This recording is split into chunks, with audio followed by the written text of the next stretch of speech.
नमस्ते नमस्कार यहाँहरु सबैलाई स्वागत छ तपाईको आफ्नो युट्युब च्यानल लोकसभा पोइन्ट्समा। र आज म तपाईहरुको बीचमा आईक्यू सम्बन्धी सुपर ट्रिक लिएर आएको छु, जसको लागि यो क्वेशन चाहिँ हेर्दै गर्नुस् त। A number becomes equal to itself when 60 is added to 60% of it.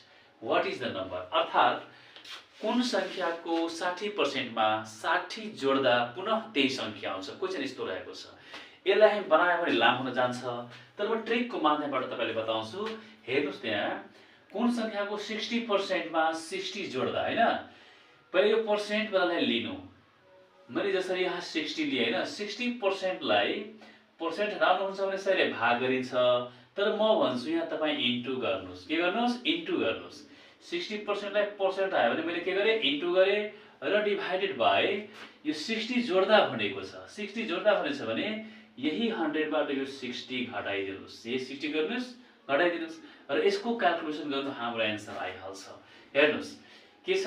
60 into 100 अनि डिभाइडेड बाइ कति हुन्छ? यो चाहिँ 40 भइहाल्यो हैन, अनि 0 0 क्यान्सल, अनि 4 ले 60 मा गर्नु छ 15 चौको 60 अनि 15 into 10 रह्यो, 15 कति हुन्छ? यो 150 हुन्छ। 150 हाम्रो कहाँ छ?